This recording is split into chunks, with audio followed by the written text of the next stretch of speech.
hold of the mic like a rock star right now. Good timing, dude. Love that beat, bro. Happy Friday, man. Happy Friday, brother. How we doing? Just listening to that long cut, bro. Long cut. Yeah, It's for good anyone stuff, who ever man. is wondering, our intro is our good friend JT Adams. He's a good friend, and you don't know his Good fucking friend, last name? JT Adams. I don't know. With long cut. Yeah. You don't Last- have my support last- on this. Last names are hard. You said his last name with a question mark. I got it. So know we a asked couple the audience? JTs. JT Adams. Final answer. This is the first time you're listening. You can find us iTunes, Spotify, YouTube, Google Play. Obviously, we stream live on Facebook if you guys are watching right now. But ultimately, happy Friday. Hopefully, you guys are hanging tough. I would like to give our audience benefit of doubt. However, you can't always think that. And you and I can speak a little bit as far as, and I don't want to get too opinionated today, but I think it's safe to say that this situation we have worldwide, whether you think it's true, not true, whether you think it's overrated, whether you think it's underrated and people aren't being safe enough, whatever your thoughts are, here's the fact. It is what it is right now. So rules and regulations are what they are. It's definitely not, ideal for everyone. Everyone has their opinions. But what I want to get at is how people are breaking. And just the gossip, just every article of news article or everything that could get complained about on social media, you're complaining about, and like, I promise you, it could always be worse. And a lot of people are feeling some pain career-wise. Obviously, we speak to entrepreneurs specifically on this podcast. If you're not an entrepreneur, but you're aspiring to be, all good. But just full context, right?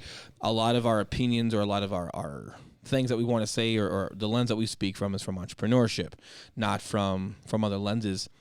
And I'm not seeing people get as creative as they could. I'm looking at people right now at scale complaining about what's going on and borderline choosing to be a victim right now versus a leader, versus adapting to your situations and moving forward. We can kind of elaborate that here in a second, but that literally leads us right into the topic today, which is how to develop grit, not only in business, but in life. And one of the main points that I want to just say right now before we even get started is that grit that you're going to want to establish, it's not established in practice. It's not established living with mommy, right? Any type of safety net that you have, like, hey, it's not a real fight, or it's play gambling, it's video game gambling, or I'm gambling with potato chips with my friends, or, I've got entrepreneur tendencies, but I'm number 2 or number 3 in a company. I've been number 2 in a company before. It's, yes, was I paid off of growth? Absolutely. But at the end of the day, I'm not the one that's reliant or that's, oversees everything and it's cutthroat. Yeah. You don't have the skin in the game. No. I had sweat equity. I had stories. Right. I had sweat equity, but I had no financial investment into that. Right. And it's different. Right. You and I run our own thing now. We sign the front of checks, right? Yep. For those of you that don't know what that means, like, that means you're paying for shit, right?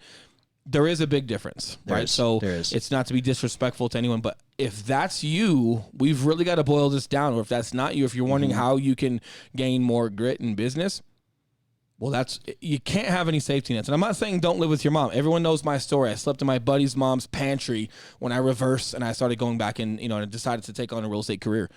And Kate moves home with her parents and Chloe's with her. Yep, temporary. And then we're back out there. So I don't want to sound like I'm trying to force you out of, staying where you want to stay. But at some point, if you really want to develop grit, you can't have any safety nets. It's going to really hinder you with your ability to take chances at scale when your money, your word, your reputation is on the line. Well, I'm excited for this podcast, man, because me too, because we got whiskey here. Most people, like they, like you said before, they just haven't been tested, and we're gone through adversity, and whether or not that's on them or they've just lived like this this privileged life. Most people just have not been tested. Even people that haven't lived a necessarily like privileged life per se, unless you're intentionally putting yourself through stressful situations like the gym or jiu-jitsu or military or whatever. Harassing business partner that's making sexual or harassing at business you. partner. Yeah, exactly. Look at Will, by the way. Jesus. This is not the usual for us. We honestly hardly ever drink. I think he said he was feeling a little coronavirus in his throat, so he was trying to kill it with some whiskey. Not an affiliate, not a sponsor yet. Proper 12. For you, Great guys, whiskey. for you guys listening, he literally just had the bottle of Proper 12 to his mouth. You're such a snitch, Eli. Got to fill in our listeners on what's happening, man. Such a snitch. But with you, you've been tested, man, through and through. You've been tested, and you've been through all sorts of crazy situations, which I think has helped develop your grit. So today, man, we're gonna be asking some questions and finding out how people who maybe have not been through a lot of trials and tribulations, how they can start developing grit and applying it to their life. 100%. And I want to shed some light on that. I'm glad we added, not only in business, but in life. And that's big because a lot of like the grit that I've established for myself, it had nothing to do with business. It had everything to do with what we were preparing for in the Marine Corps. Mm-hmm. What you prepare for every night as a cop, that's one that I talk about, man. That's a mentally grueling job, right? Because you're going from different types of calls. It could be a verbal domestic to a shooting, to helping an old lady with groceries and she fell and you're just helping her out, to a physical domestic, to a cat in a tree or some dogs running around and you're just trying to keep them from getting ran over, to another shooting or a fire, and a fire where someone dies. And you couldn't help as much as you wish you could have helped. That is about police work, and it's no disrespect to any others. I'm not saying fire's not the same way. Paramedics, EMTs, I'm not saying they don't have it. They probably do, because I know, fire, they go on car accidents, but they also go on public intoxication. And they're just trying to get you out of the road so you don't get run over by a car.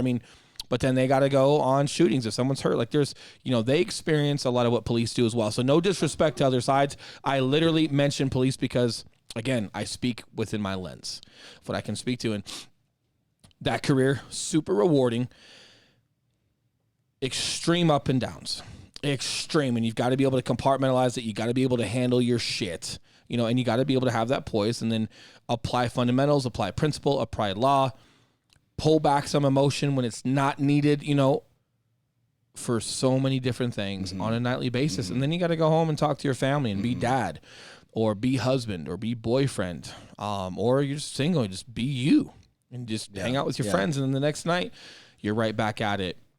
It takes a lot of grit to be proficient at that job while managing your personal life, and still being the person you need to be on the street and keeping the city, whatever city you are, safe, man. So it's a lot harder than people think as far as that job. What does that word mean to you when you say the word grit? What's behind that? What does that mean to you?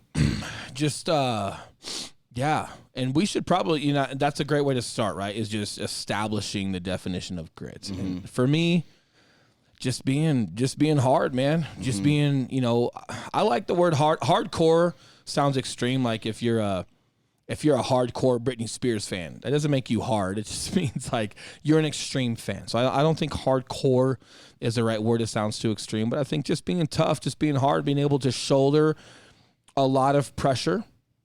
It's a lot of grit to do that, right? Like we talk about like for example, like our podcast, we've got a different computer now, like this space shuttle that we've got, right? Like extremely expensive computer.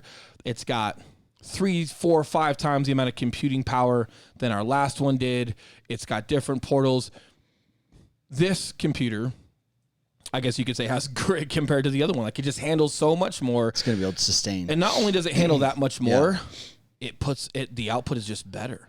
Not only can it handle more load of computing, but it just puts it out on a different level. Too. And that's where I feel grit. And I also feel like, so take all those things I mentioned as far as like handling all of that and being proficient, and it doesn't break you. Yeah. I think that's my thing is you don't, is you just tough it through and just what most people can't endure, you can endure on a regular and excel through it. And it doesn't consume who you are or just break you down. Does that make sense? I'm glad you said endure, because whenever I think of grit, man, and where I would use the word grit as opposed to like strength or something like that would be when there's a period of perseverance involved, when there's like a period of time that you need to endure, like you said, you know, there's just endurance of pain, endurance of stress, conflict, emotion, anything like that. And again, not only to endure, but to come out on top, you know, be proficient and come out better than when you went into it. That's what I picture grit.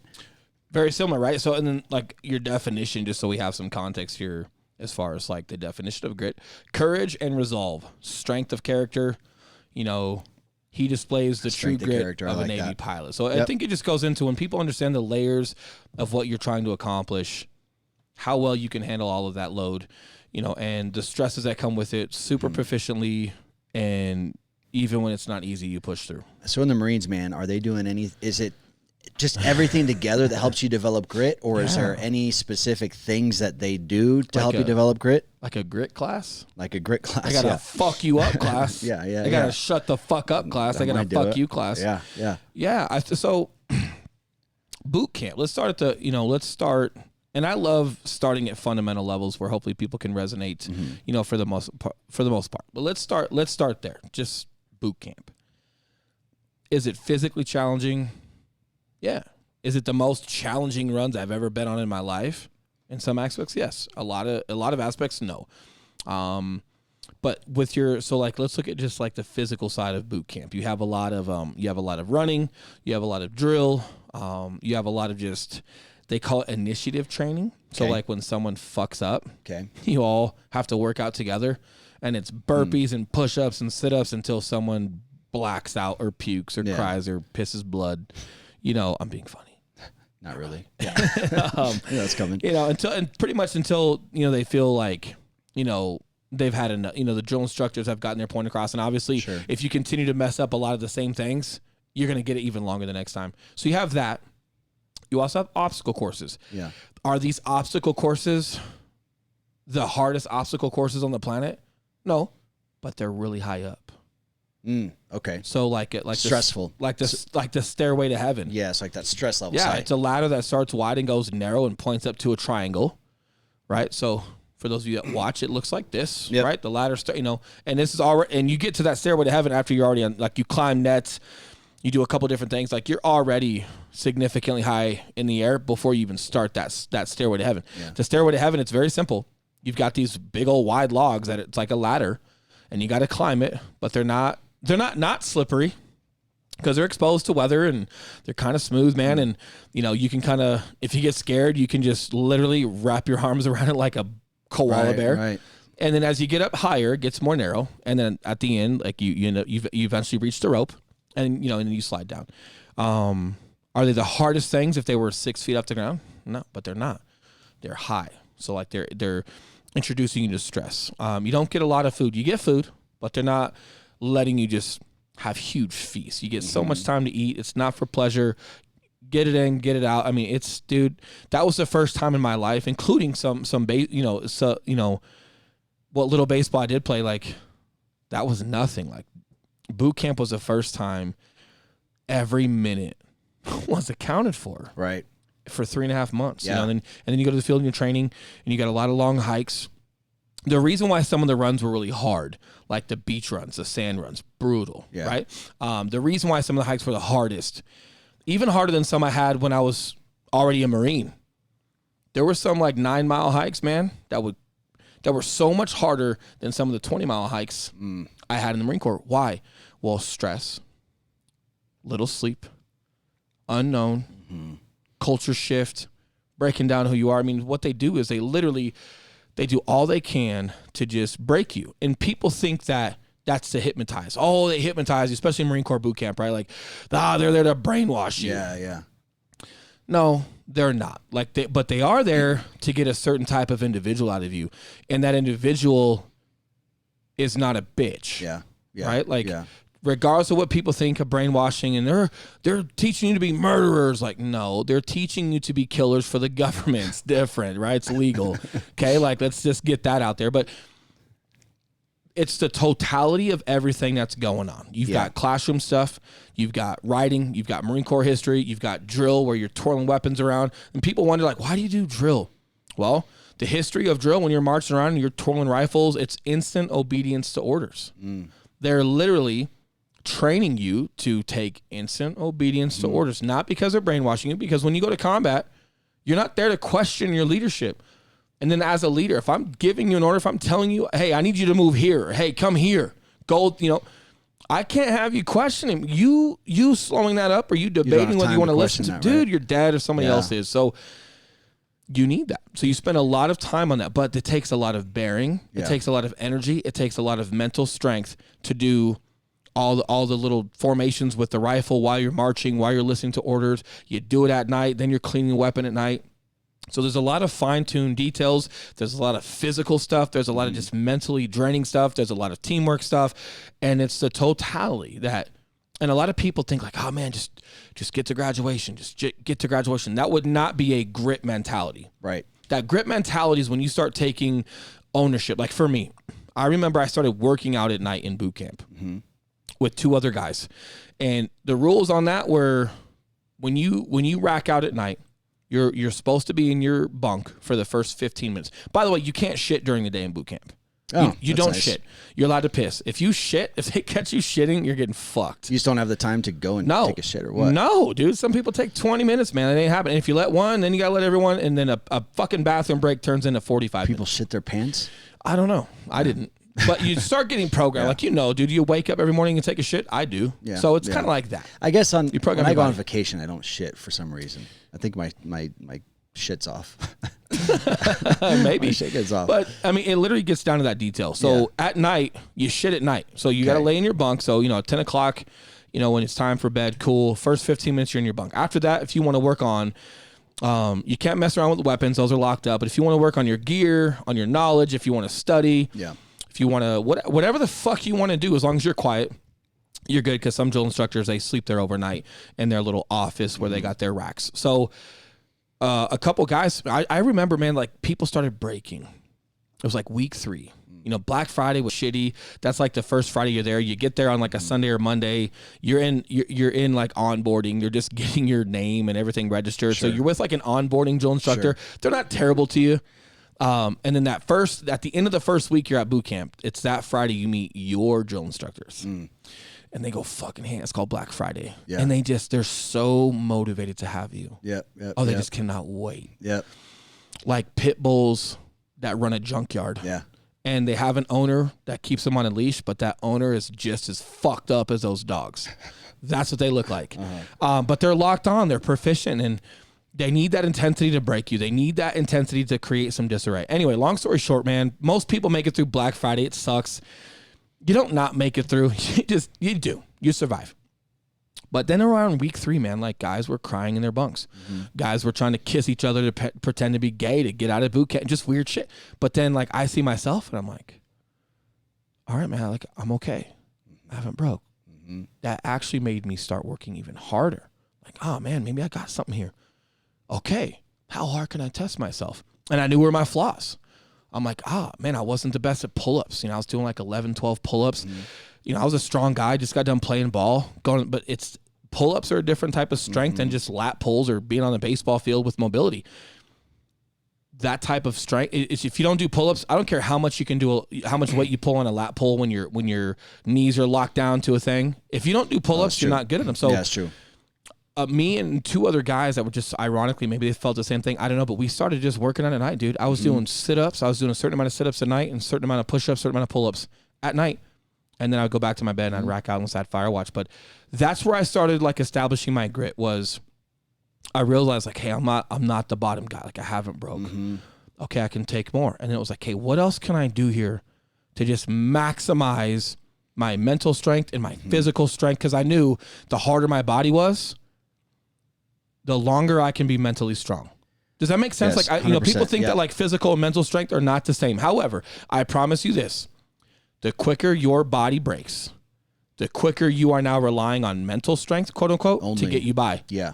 And if your body breaks to a certain point, you break your fucking knee, it don't matter. You break your fucking leg, you're not running on it. I don't care who says what, adrenaline. No, look, you tear your fucking ligaments in your knee or you tear a shoulder out, you're done. Yeah. So the better your body, so it's just twofold. So I knew like, hey, if I can just keep pushing my body physically to be as strong and to take as much as I could.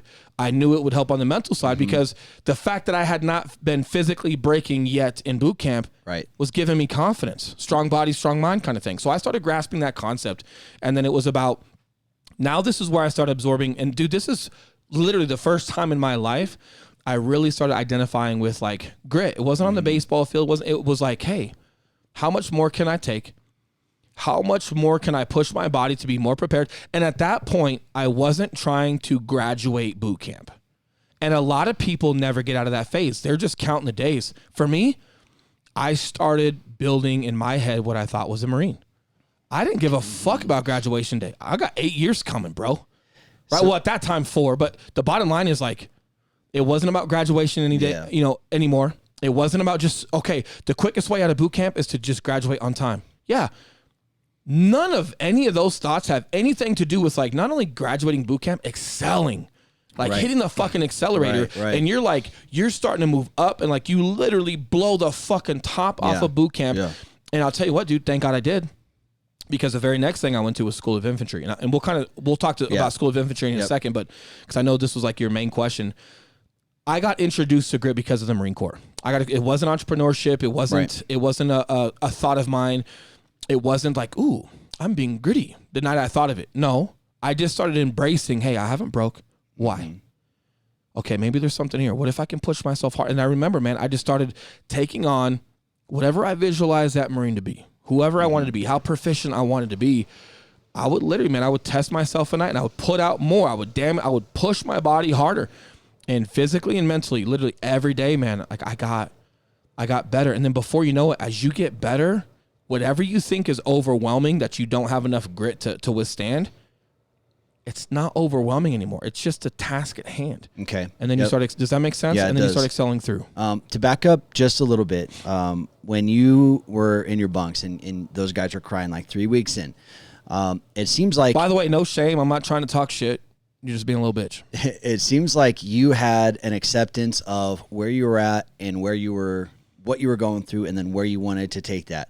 Whereas some of these guys, they were still kind of in that denial stage of like, hey, I just got to get through this. Fuck. Hey, let me try and get out of this. And it's not even denial. Like, it's true. Like a lot of these guys, they weren't infantry. A lot of these guys that were going to the Marine Corps, maybe they were, aviation mechanics. Maybe they were something else. But you go to the Marine Corps to be a Marine. So everybody at least had that. But they weren't. It seems like maybe they weren't just accepting the circumstances. They were trying to change it. Hey, let's kiss each other and try. They're trying to control this uncontrollable situation.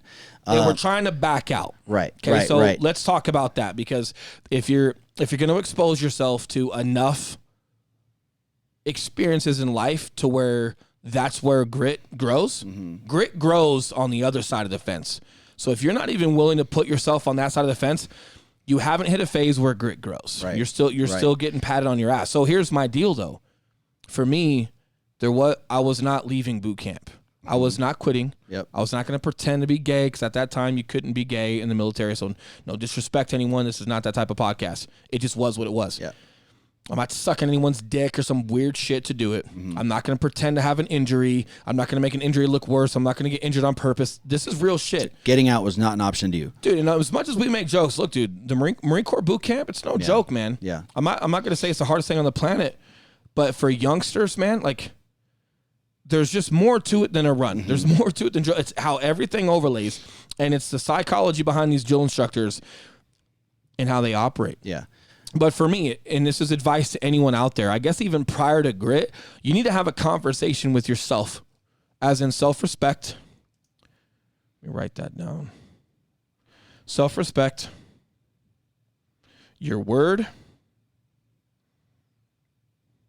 and your reputation. What do these mean to you? So for me, I had a father, Vietnam Marine, was in the Marine Corps during Vietnam, and had an interesting relationship with my father. Overall, it's good. We've had some challenges. I've challenged him before. I'm sure I'm not his favorite person. He wasn't always my favorite person. As I grow into fatherhood, I understand more of it. So not bashing my father, but it was a strict relationship, man. There's just, it wasn't, my dad's not my best friend, but I'm not saying I don't respect my dad, right? Yep, 100%. However, when he did talk to me, it mattered, and I remember, man, like, I remember playing pool down at MEPS downtown before you get on the bus and they drive your ass to DIA and you fly. And I just remember asking him, like, you know, hey, like, what do you think? I hadn't even asked him what he thought. I remember he mentioned, like, look at other branches. Fuck that. The people I saw on those branches were overweight when I went and did my testing, and no disrespect, it was just those recruiters, but that's what I saw. Bitches, right? We're gonna get to that today. If you can't tell, I'm planting seeds. Yeah. You know, I chose to go infantry. And he's like, you want to run up and down hills all goddamn day screaming hoorah? And I was like, yeah. And I didn't know how to articulate it back then, but my thing was like, look, if I'm going to go to the Marine Corps, I want to be a Marine, man. I want to go to the backbone of the Marine Corps, the infantry. That's the Marine Corps. That's where the heroes were. That's where the tough guys were. That's where the no bull. And like, look, man, I had a lot to prove to myself. I didn't know how to swim. I'd never shot a rifle till boot camp. I had a best friend, a great, you know, one of my best friends passed away. I had a lot to prove to myself, and I think it was in a healthy way. Yeah. I wanted to push myself, and I didn't want to let myself have any outs, as in like a cush job, but I did boot camp. Nope, dude, I wanted to go through and take it wherever the Marine Corps put me. I wanted to take it. And, you know, I remember asking my dad at MEPS, and I was just like, hey, what do you think? You know, and he's like, I mean, do you want my honest opinion? And I go, yeah. We're talking the bus is going to be there in 45 minutes. I've already sworn in. And he's like, I think you're going to make it or break it. I don't think any piece of you is middle of the road. Yeah. He says, I think if you have leadership, you know, that's inadequate, you're going to have a hard time. I think you've had a hard time listening to authority before. And now this is my dad speaking to me about his experience. I didn't always listen to my dad. I challenged him, man. There's some things growing up I didn't care for, and I acted out. And I'm not excusing those things. I'm not saying it was right. I'm also not saying it was wrong. I am saying it was what it was. Right. And that's my dad's lens that he can speak from. He didn't see me around a bunch of leaders. He saw me around him. And he goes, you've had some problem with authority before. He goes, I'll be honest, Will, I don't know if you can take orders. And the answer was, you know, I guess I'll get that to in a second, the answer to that question of whether I could take orders or not, and having problems with authority or inadequate authority. And, you know, and I said, I appreciate it. And that was like one of the first times I took my dad's opinion and I didn't rebuttal it. I didn't try to question it. I didn't try to change his fucking mind. Sure. I knew we're going to have an answer. Yeah. So I'm about to get on this bus. Good to go. And I was like, I appreciate it. And he goes, cool. And we kept playing some pool. My dad's real good at pool, so that sucked because I don't play good. And so I'm, you know, we walk outside, man. I'm getting on the bus, and my dad shook my hand and he said, hey, do it right. And that meant something. This is the first time I say that and I don't cry. Usually I cry when I say what my dad said to me because it fucking meant something, man. And, you know, I felt like when he said that, there was a little bit of him that was believing in me. Like, I feel like me not rebuttaling him that day, letting him speak his mind, which wasn't necessarily a romantic answer. It was, I believe in you. And, oh, no, you're going to, you know, he didn't fucking bullshit me. He's like, look, dude, you got a problem with authority. I don't know if you can take orders. And guess what? My dad was in the Marine Corps. Yeah. You don't like taking orders from authority? They're going to fuck you up and you're going to get in trouble and you're going to have a shitty life in the Marine Corps.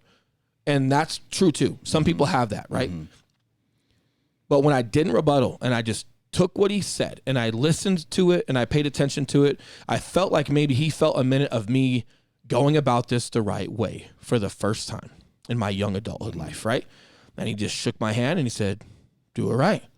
And I remembered that. So, you know, the answer to that question, though, was I was great at taking orders from proficient leadership. There were sergeants, there were stuff after boot camp where, like, just guys were just, you know, overweight or shit bags that had no business being sergeants. And a lot of people didn't respect them. Fortunately, I was never around them that much, man. Fortunately. And fortunately, the Marine Corps is an organization that promotes small unit leadership. So from a young Marine on, if you've got some balls and you're proficient and you want to stand up and lead and you're not afraid to shoulder pressure, they encourage it. So with them encouraging small unit leadership from a small level on top of the time I joined the Marine Corps, you know, during a time of war, the instructors I had at School of Infantry, the drill instructors and the combat experience that they had in choosing to come do boot camp, I was very fortunate that the men I was taking orders from, I fucking idolized. So go read those 3 words that you wrote down. Yeah. Just prior. What were those 3 words? Because I think because I want to do is kind of translate all this step by step into for civilians and people listening. Civilians or not, just people listening on how they can start to be aware of this and start to incorporate Yes. more grit into their own lives. So the cliff note of that, right, is like the reason why I took on some grit and I was pushing myself in boot camp and I wasn't giving myself an out or whatever it may be is because I had self-respect. I had something to prove, not to my dad, not to anyone. I literally chose because of me. That was one of the first times I didn't ask people's decision of whether I should do it or not. I asked my dad what he thinks of me going, didn't ask him if I was allowed to go. Yeah. I had a lot of self-respect as far as, man, I got to do it right. You know, and then going and diving into that time was not easy, man. And I had to answer a lot of fears in boot camp, bro. I was scared of heights, didn't know how to swim, never shot a rifle till boot camp. I promise you, when drill instructors find that out, it's not fun days. They're there to help you. They're there to make a Marine out of you. But listen, some of that shit, yeah, they fight when you're up on those high obstacles. They're fucking laughing and screaming and making fun of you. They're not making it. They're not pulling a net out. Right. They're screaming at you, hoping you fucking fall so they can hear your body crack. Yeah. Right? Like it's not right, Right, fuckers. Right? So self-respect, your word. Your word. Like and with your word, if you want to be good to your word, let me just give this little golden nugget out. Take time to process your thought. Protect your words that you speak. A lot of people aren't good to their word, not because they're not good people. It's because they speak too soon without enough thought and they can't commit to what they're talking about. Or they say something they don't mean and they have to double back off of it. Take time to process your thoughts, process how you want to approach saying something, and processing whether you're okay to commit to something. Because it's okay not to commit. Like, don't be that guy as an entrepreneur saying yes to everyone and you let everyone down. Because you're too busy and you end up being late or you do half of the commitment and now you look like a piece of shit, but you're not a piece of shit. You try hard and you want to help everyone. The fact of the matter is you can't. You're either not organized enough or there's just not enough time in the day. We know people like that. Yep. So your word has to mean something. Man, dude, and your word kind of goes with your reputation, right? They kind of go hand in hand. Your word is going to equal your reputation a lot. Now, to an extent, because your reputation is also predicated on whether people like you or not, or people might think you're an asshole, people might think you're assertive, people might think they don't like your command presence. Listen, there's a lot of people that don't care for me per se. However, they won't tell you have a bad word, right? If you got both going on that are wrong, you're in a bad spot. If people, if your reputation is not always what you want it to be because it's reliant upon other people's opinion of you, well, that's different. But the bottom line is, going into boot camp or going into any career choice, any growth as an adult, if your self-respect, your word, and your reputation, even if you don't have a reputation yet, if those ideologies don't matter to you, it's going to be really hard to go through anything difficult and actually see it through, man. Well, and I think to boil it all down, you have to have a strong foundation of character. And I'm real big on foundations, man. Like, before you try adding anything onto your plate or taking on any sort of endeavor, you got to make sure that you have a strong foundation that's composed of things like that, like you just said. And if you don't have that, guys, everything starts with baby steps, right? And if you can't do the little things, you can't do the big things. So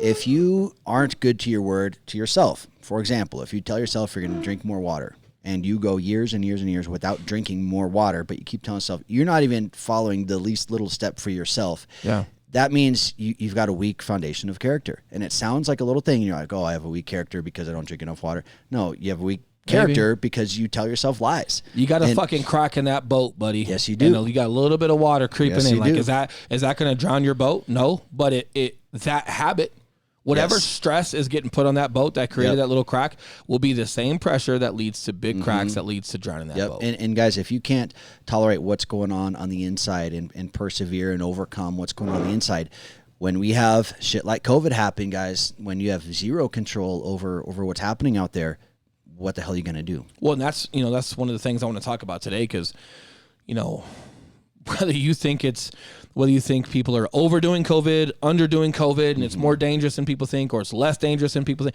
cool.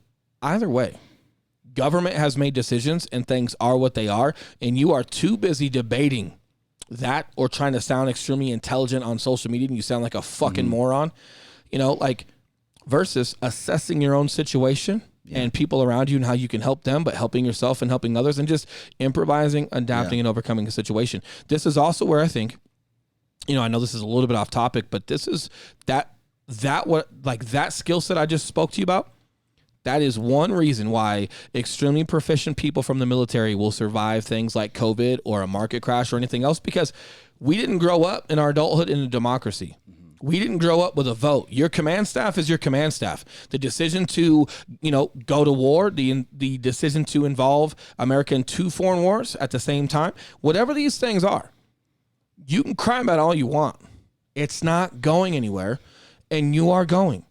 You're deploying if they say you're deploying. You're doing this if they say you're doing this. You're getting stationed here if they say you're getting stationed here. It's not a democracy in the military. You have literally signed your name to service for your country. Service. I am at your service as long as I like it. No. As long as I get to pick what I get to do. No. Okay? The most you get is a contract guarantee. As in, if you want something in a contract guarantee, if you want to go to Intel, if you want to be an aircraft mechanic, you can sign that when you sign up for the Marine Corps, when you sign up, for boot camp with whatever branch you're going to. You go to boot camp, you graduate, they will send you to whatever trade school they agree to. As long as you pass, you get that job. If you don't pass that school, you're going to get put wherever they need you, period. But as long as you pass, but that's literally about as much freedom as you have for the first 4 years. And then at the end of the first 4 years, if you'd like to laterally move into a different career, usually you can make about one lat move. But through the duration of all that, you're at the service of your country. So you've given up your ability to have that right. You have command staff in place making decisions. If you stay in the Marine Corps long enough and you become command staff, you become the commandant in the Marine Corps, you are involved on a political level to help influence decisions. However, if the president or Congress or whoever comes down with something to execute, you are now going to accept that, and you are going to do the best you can as a commandant in the Marine Corps to then execute those orders, utilizing the Marine Corps as best as you can, and I wish people had more of that, because look, you not liking Trump, okay, not saying I like him, not saying I don't like him. He's here. So you can either do the best you can to assist people, whether they're on your team or not, or you can bitch. COVID, it's here. You can either cry and bitch and moan and complain, and you talk about your rights that are being taken away from you. Hey, listen to me, right? #Tosh. Your discomforts and your rights should not be there to be confused, because a lot of you are having some discomforts. You're uncomfortable with life situations. Something's been thrown at you, and you are incapable of that adaptation and executing and excelling through something, and you've got some discomforts, and then you think that those are your rights. Incorrect. Furthermore, if we're going to talk about your rights, then we should also talk about your duties and responsibilities as a citizen to your country and your fellow man. And if you don't think there's orders out there that allow the government to do what they're doing right now because they feel it's the best situation in real time to adapt to what we're doing, you got to be a team player. And you got to follow through, and you got to help your government with your role being the best you can at what you're expected to do right now to get an outcome. Period. And sometimes that's leadership, man. Sometimes it's doing that. But and that's whether you like it or not, or agree with it or not. Yeah. And I think, a lot of us from the military, man, we're not robots. People think that too, dude. Not everyone, but yeah, you always hear, about people in the military, not just Marines and Army or whoever, but like they think that the military is a bunch of fucking robots. No, we're not. We've just established culture. We have duty to country. We have duty to our fellow man. And we have embodied putting others before ourselves. Right. Period. So it's just not hard for us. So when this stuff was coming down, and by the way, you don't necessarily have to be in the military to do that. Like, you and I have been on the same page, man. You and I, as much as we've pouted and bitched and moaned at each other before and had our disagreements, you and I have not had one conversation about one of us bitching or being lazy or not capitalizing on the situation. It was like, here's our circumstances, right? Here's our 5 cards. You don't get a draw 2. Yep. Here's your cards you're dealt. You better ride this thing out, and you better figure out what you can do with the cards that you have until you can get some more cards, man. And I wish people would understand that, because this is not a debate of whether I agree. I'm not going to say on air, not because I'm a bitch. I'm not going to talk about whether I think COVID, how they're handling it is right. I'm not going to say it's wrong. I will say this. I don't know. Yeah. We are not high enough in government to figure out where corruption is, to figure out if everyone is trying their best and this is the best solution in real time that we can as we're assessing it. I don't think any of us know. The media doesn't help us. Here's what I do know, though. It's here, like it or not, lockdown, like it or not, no restaurants, like it or not this, like it or not that. So, I spend zero time bitching. My family will not benefit from me fucking crying.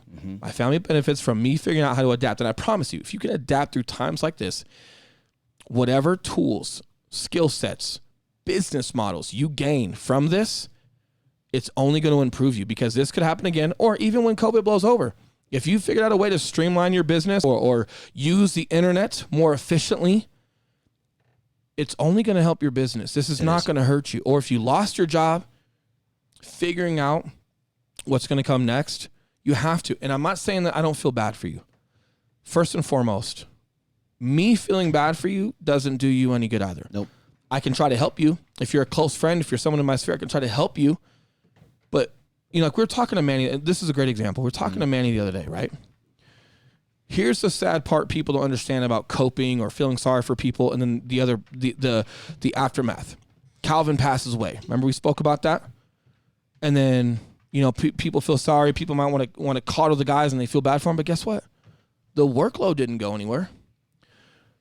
Calvin's duties and responsibilities at Bastards did not go anywhere. He just wasn't around to do them. So not only are you missing your friend, and you've got some things that you might have to cope with at some time. Like you said, man, I had no time. We had no time to cope.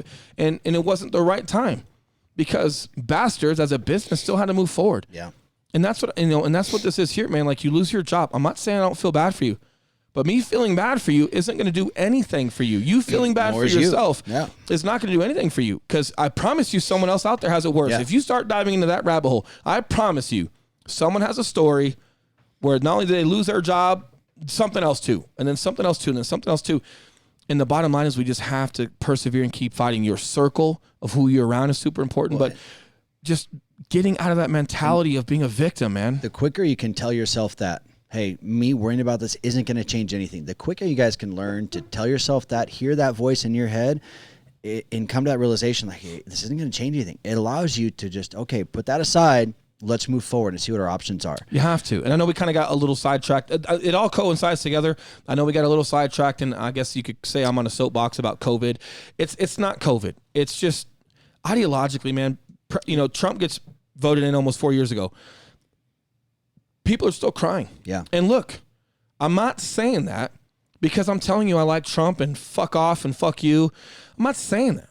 What I am saying is, you spending time and energy to make fun of someone or call someone an idiot or just read headlines and take something out of context so you think you look smart online, you're only making yourself look moronic. Mm-hmm. Okay, well, and it exposes yourself that you're not self-reliant. You're not self-reliant, and again, and you're not like, okay, the other Republican, the other team, I guess from the team that you're on, they won.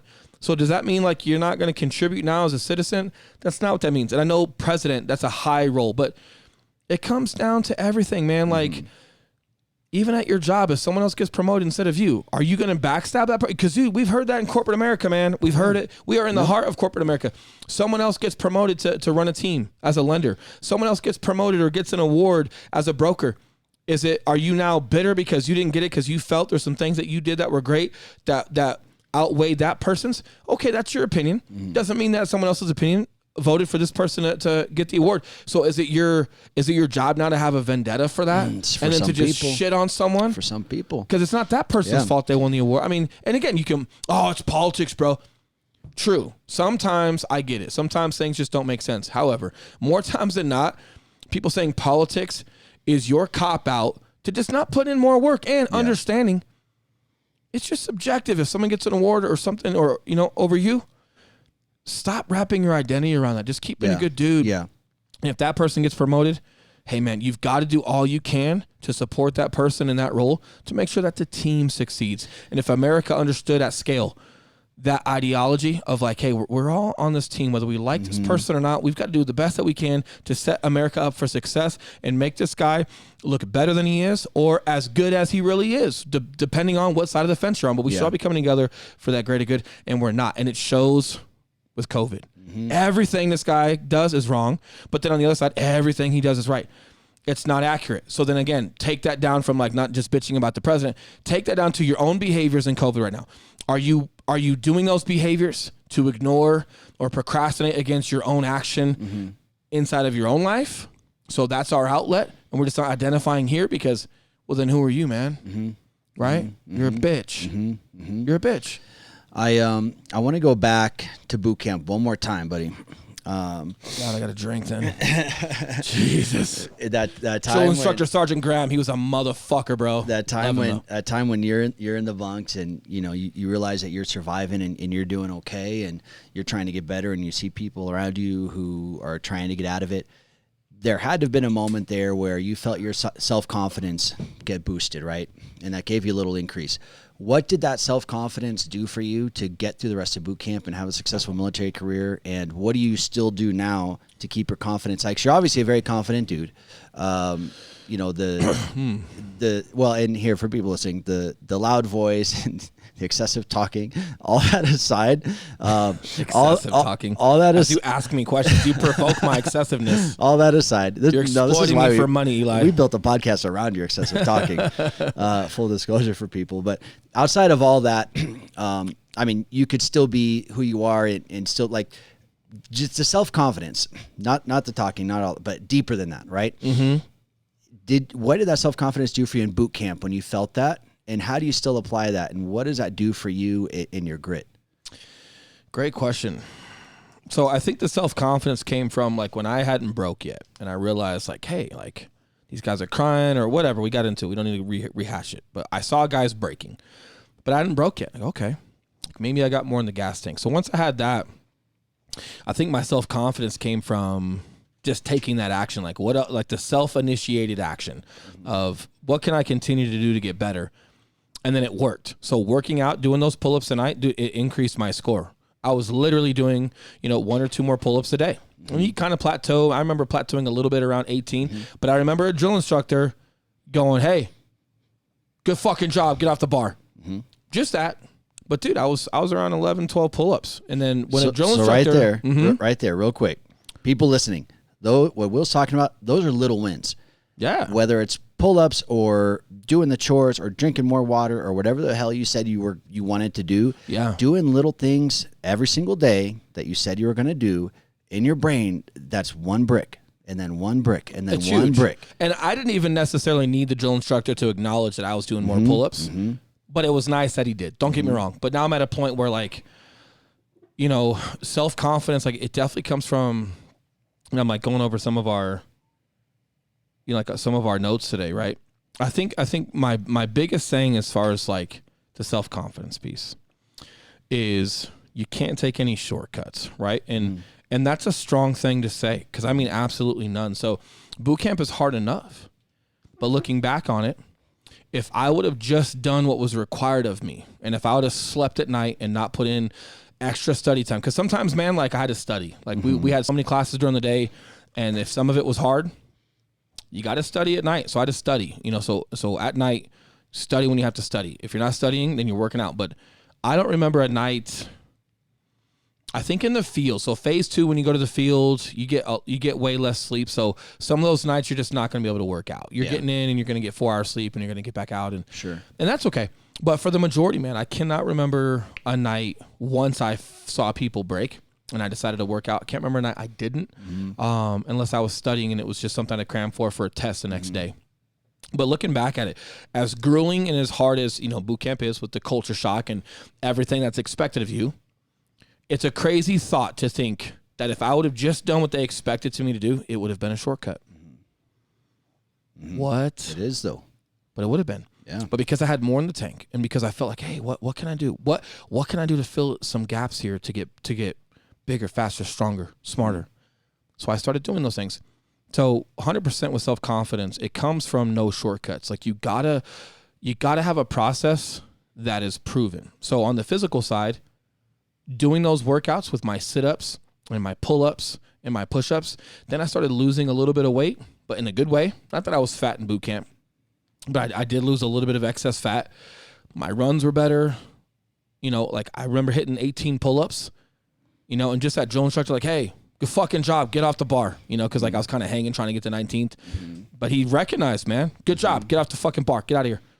Hey, cool. Like I'm doing something. I've created a process and I'm seeing a result. And it's fact. It's 11, 12 pull-ups to 18. There's no arguing that. It's fact. Cool. What else can I do? But then like that confidence, man, it made me push harder on runs.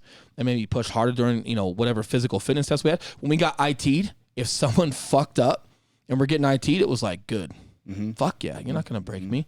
So it turned into like, instead of having fear toward the drill instructor or like just anger that we're getting IT'd again, and you're trying to skate through boot camp without getting IT'd or whatever. It was more about like, hey man, this isn't going to break me. Yeah, I do this shit on my own.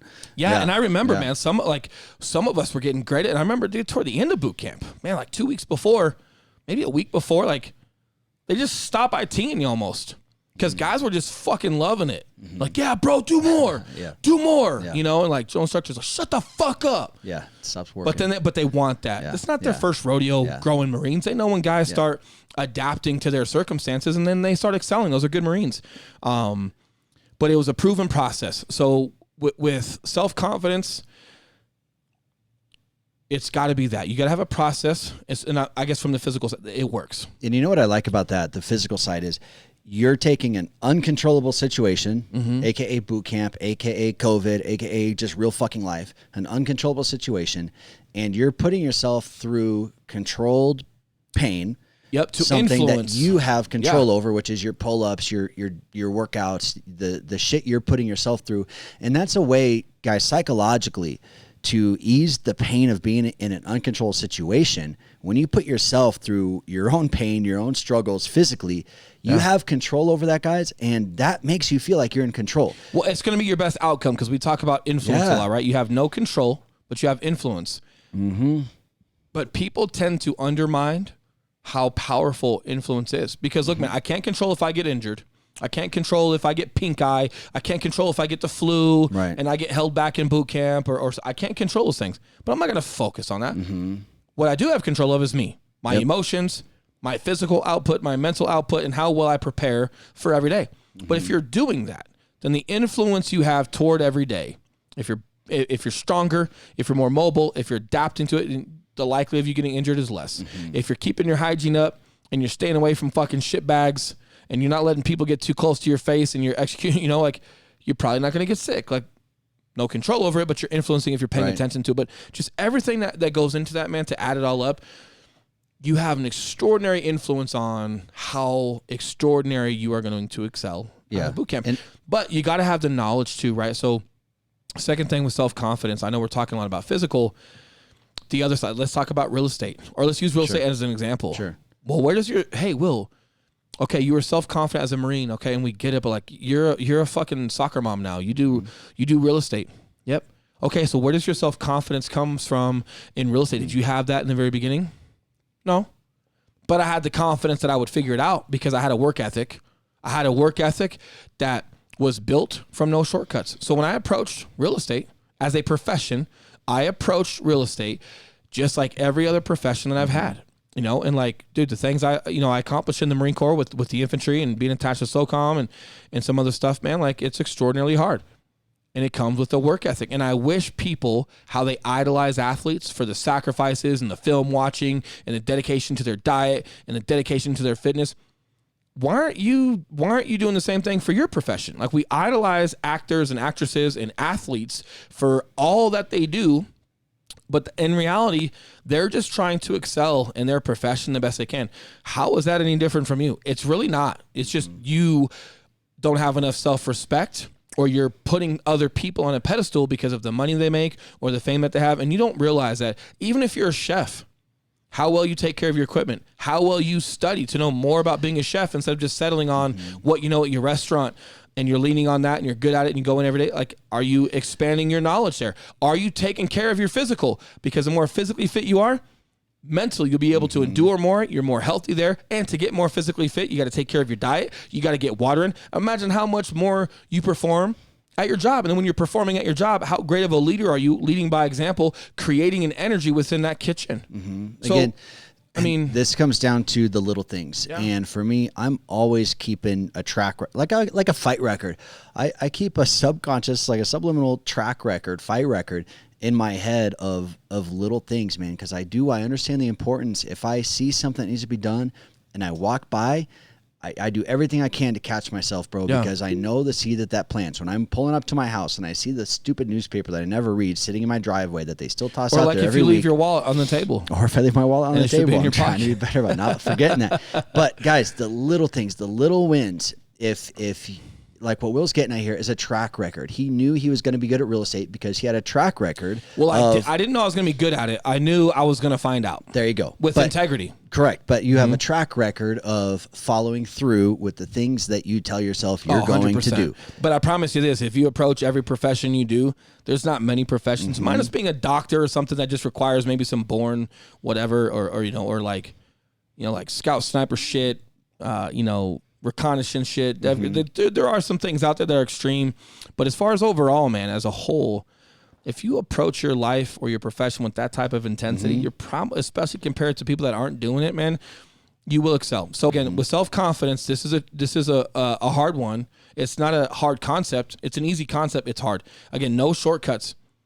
Physically, like you have to go do the work. So even in real estate, there's physical work. There's getting out there and doing the fucking work, not just taking little classes all the time and because you're scared of like going and talking to a client, whatever it is, going out and doing the work. Secondly, you got to have the knowledge behind your craft. If you understand contracts, if you understand market, if you understand what people go through emotionally through the different phases of buying or selling, and you start becoming extremely proficient with knowledge, man, like you feel good because you feel like, hey, I'm going to take care of these people. No matter what they throw at me, I'm going to create a solution for them, or I'm going to be resourceful enough to go talk to a managing broker or whoever I have to in order to create a solution.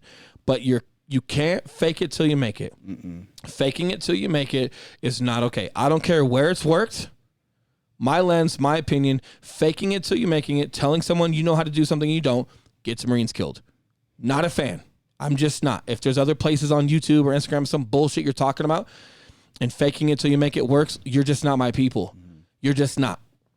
You've got to put the work in physically, and you've got to have that knowledge base to make sure that whatever you say is accurate, or you know everything enough to be resourceful enough to go find the right answers to making sure that you can bring a plan together. And we've had some really unexpected things happen in real estate. Some unique clients with unique circumstances that they don't teach you in real estate school.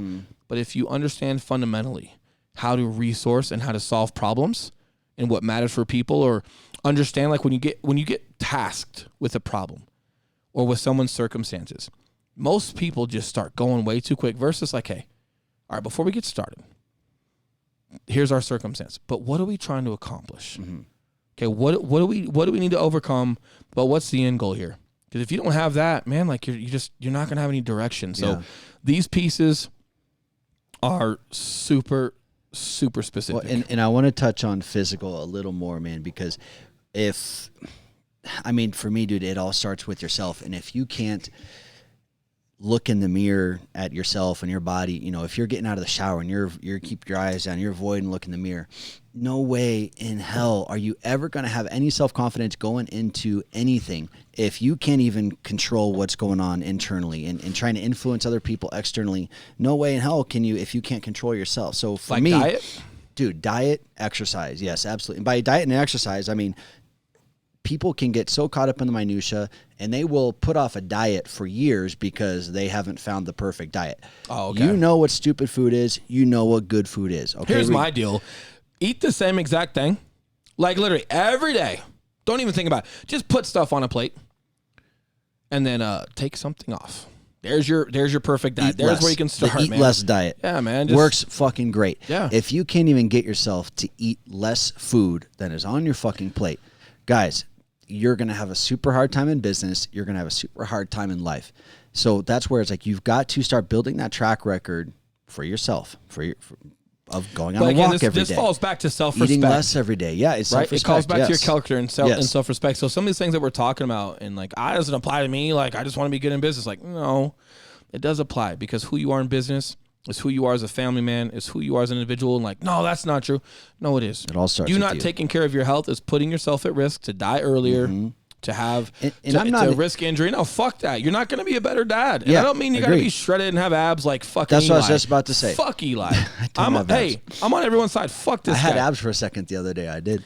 Jesus. But it was perfect lighting, and I was dehydrated. Again, fuck you. But the point is just being fit and being healthy and being mobile and just doing what you say you're going to do. Well, but what about people that haven't said they're going to do it yet? They're just fat and out of shape, but they haven't said they're going to do it. Yeah. Understand, you're robbing your family. You're robbing your loved ones of maybe having you more, or you come out with diabetes, or you fall and you break a leg because you're fat, and now people got to wheel you around. The injuries and the illness, it's endless when you're not taking care of yourself. Just do a good job there. You're robbing your family. And real talk, if no one's ever told you before, your physical appearance, your weight, when you're on that sales call and you're on that appointment and you're sitting across from your prospective client, if you're not taking care of your body, I promise you, they're thinking about it, and it's a consideration if they give you their business or not. It is a factor. I promise you. And all you skinny fat people that drink Diet Coke all day, I don't want to fucking hear about you guys either. Like, just because you're not overweight doesn't mean you're healthy. It's important. Taking care of yourself. I'm not even just talking about your weight, just your overall appearance. Yes, your weight, but your overall appearance, how you're taking care of your shit, cleaning out your fucking car, all of it matters. Moving on. I like it. No, I like it. Let's see here. Give me a say, oh boy, you got me fucking going. Now we're talking about self-confidence, how to increase that. Let's just recap that real quick, man. So small wins are huge, guys. Again, doing shit you say you're going to do, small wins, they stack up. You've got to have small wins every single day, not taking shortcuts. That's between you and you. You know if you're taking a shortcut. No shortcuts. I wrote down controlled pain because I think that's huge, man. When we don't have control over a lot of stuff, I get a ton of self-confidence when I put myself through controlled, painful situations, doing shit I don't want to do. All of that leading to self-respect, which helps create confidence. Right. And how to increase confidence. So the last bullet point I had for that was, once you start figuring out just that work ethic and the practical application and getting out there and then your knowledge base, once you start doing that and you've decided, hey, this is what I'm going to do and how serious you're going to take it, and you start growing, this is where once you've established that, now you can start going into individual pillars of your career. Or individual pillars, we were talking the other day and I talked about fighters. Once someone's gotten in the ring and they've been punched in the face and maybe it's an ugly fight, but they did the best they can, but they made the decision, that's my shit. I'm doing that.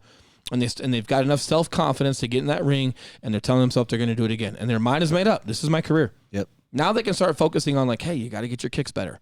Hey, dude, your ground game sucks. We got to start working on this. So once you've got that first bit of self-confidence to just get in the game as a realtor and approach it seriously, get in the game as a lender, whatever you're doing, get in the game and you're taking it serious, and you're now over that hump of whether you're going to do it or not. You're no longer giving yourself an out. You're in it. You've taken some lumps. You've done some, and you're like, hey, this is my shit. I'm doing this. I'm not giving myself an out. This is where that self-confidence starts to get dialed in, because you're no longer trying to double dutch in and out. And some days you're confident, but some days you're not. No, you've got to make up your mind. You've got to commit to it. I think that conversation with yourself, it does happen once you've had a little bit of self-confidence or you've had a little bit of success in that industry, and you get it. Like your first closing. Cool. Okay. Oh man, I felt good. Great. So you're here now. So we don't have to worry about you here, not here, here, not here. No. Right. Great. So, hey, by the way, your contracts suck. So now that we know you're here, now that we know you're going to make these calls and door knock and do your Facebook shit, cool. We no longer have to worry about that. Let's start dialing in some of your weak points to making sure that, hey, in real estate, no, this isn't like when Gary Vee talks about hey, just do what you're great at and hire other people. I'm not saying I disagree with that, but there are definitely some things as an entrepreneur, especially when it comes to real estate. No, you're not going to hire somebody else to write your contracts and you never look at it. Sometimes you can't afford it, man. Well, most people can't afford it right away. Listen to me. I can afford it. It's my fucking name on that contract. I'm not having somebody else write my contracts so I can be legally liable.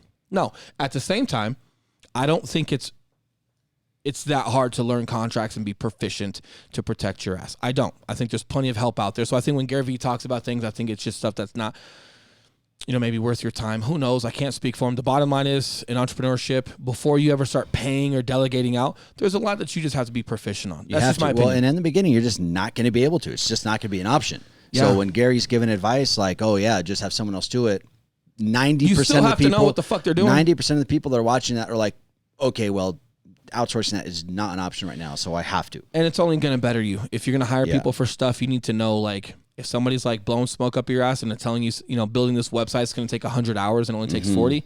So you're paying somebody for 3 weeks that it only took them a week. So now they have a 2-week vacation on your fucking dime and they built your shit in a week. Yeah. And then they do 2 weeks of nothing and they just turn it in on time. You don't want that. No. You want to be able to at least have some understanding of what you're doing. Yep. So that was my last piece of that, man. And just, being strict with that, just being open and honest with that, talking about sometimes people are fat leads us to our next topic, man. How to not be a little bitch. Some of these things that we're saying right now, maybe they're not nice. Maybe some things you've heard in your life are not nice, or maybe that they're not nice. You just don't like to hear them. So let's get into that about how to not be a little bitch. First and foremost, you don't have to like what everybody has to say. If people are just assholes and they just say hurtful things, I'm not speaking to that. We're not going to speak to assholes, but what we are going to speak to is people having to have something filtered. Sensitivity. We had an agent come to our office one time who did not work for us, who kept telling us she was going to be a top producer. She had never done a deal. 21 years old, 22 years old, 24 years old, 22 years old, whatever. Green. I'm going to be a top producer. Had no clue what the fuck she was doing. And I gave her some of my time. That she asked for. Yeah, that she asked for. Yep. And then, then she, hey, I got to come out of the office. So first and foremost, all that talk, she ended up taking a salary job, and she's like, oh yeah, I help this team hire people, and I'm a trainer now. Yeah. Like, you've never done a deal, but you're a trainer. No, you're some staff member that's like calling a bunch of bullshit leads for this team. Like, I know the game. This is what I do for a career, and like, oh, well, I helped them decide who they should hire today. Like, what the fuck do you know? I said that to her one time. Like, what do you know? Like, hey, look, I'm not trying to bash you, but like, you're drinking the Kool-Aid. What do you know? Why would you even volunteer yourself to be put in that position when you've never even done the job, but you're going to dictate who you think is going to do well and not do well? And I said, hey, what do you want to be? Like, are you going to keep taking the safe $10 an hour salary job? I thought you were going to be a top producer. Because if you're going to be a top producer, calling everyone else's leads, trying to organize training, telling them who they should hire, it sounds like you're doing everything but getting in the fight and but doing your fucking deals, man. Like, this is not how it works. And from like coming from my background, dude, you're not a recruiter for the Marine Corps if you're not a Marine. Bottom line. So you hold yourself to a standard. Hold yourself to a standard. And then she freaks out. Things aren't working, and I gotta pay rent soon, and they're only gonna let me like do this job for so long. Then I have to be licensed and cool. So then she comes in from some advice. I'm like, look, you can't fucking do that, and you got to do this. And wasn't overly cussing, but I'm like, just direct. Like, if this is your goal, here's what you got to do, man. It's so different than everything else that everyone else has had to do. She don't want to hear it. I said, look, get out. I said, if you don't want to hear what I have to say of how I'm shooting it, get out. And she's like, well, could you at least just not say that cuss word when you say it? And I go, get the fuck out. No, like, I'm giving you my extra time, literally away from our team, away from Eli. I'm sitting you down. I'm giving you time. And you're worried about me saying the fuck word? I think I said damn. I don't know if I said the F word. Who knows? Who cares? Probably said fuck. Maybe. Who knows? Who cares? Probably said it. The bottom line is, I'm not saying fuck you. I'm not saying damn your mom. No. Listen, sometimes people cuss in their vernacular. It's the intent behind what they're saying. Right? Like, I care for you. I'm giving you time. Like, hey, you can't fucking do that, man. You got to do this. I'm not saying fuck you. I'm not attacking you with language. Sometimes curse words just happen to be in my language, right? Like, but if that's where you're wrapped out, where your entitlement is so high, your ego or your entitlement is so high, you can't get away from a word. Yeah. Let me remind you whose office you're in and who's giving you time. Get out. No, get the fuck out. And then cool, I'm over it. If you don't want the help, or if you're too busy trying to filter how people should talk to you, like, because you're entitled or you've earned that, like, dude, first and foremost, nobody's belittling you. Nobody's cussing at you. And I'm not saying that you should take that from people. What I'm saying is you should take what you can from people, because I've had people cuss when they talk to me. I could care less. I've had people talk way worse to me than I've ever spoken to someone. And I'm okay with it, because I'm trying to get what I can out of them to be better. And I'm focused on being better. I'm not focused on this person, because what you have to understand, when you choose to take someone's time, when you're asking for help, they're not going to change their leadership style for you. You're a student. You're asking for a favor. You're asking for help. That person is going to help you how they know. They're not going to ask, hey, take this personality test for me real quick, and then let me know when you need help from me, how I should help. No. I'm not saying that leaders don't have to adapt and treat people a little bit differently. Real estate team. We had a real estate team for several years. Yeah, I talked to people a little bit differently because I knew what motivated them. That's not the same as people just asking for some help, and you're not on my team. I have no financial loyalty. There's nothing here. I'm just trying to be a good dude and help you out. You can't expect people to just change how they are for you, especially when it's not malicious. They just happen to say a word and like, dude, I'm over it. And then, that, hey, I'm leaving like 45 minutes later, man. I'm leaving. And then she comes up to me in the parking lot wanting to apologize. And I said, listen to me. Get away from me. We're done here. Like, this is how I lead. You don't have a sense of urgency. You're more entitled of what you think people should treat you as. When you're just not, you're super scared. You're not doing well. And not only that, you haven't let go of your pride and your ego. Hey, look, I'm not helping you. And it's like, not trying to be a jerk. I'm not a good leader for you because you can't wrap your head around what I'm talking about.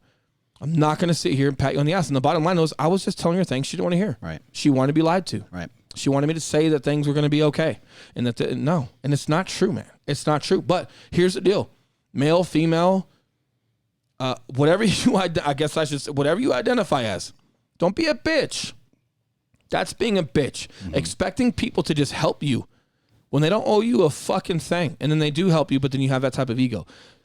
You know, or just, and when we talk about self-respect or like self-confidence, when you have self-confidence, here's the other thing.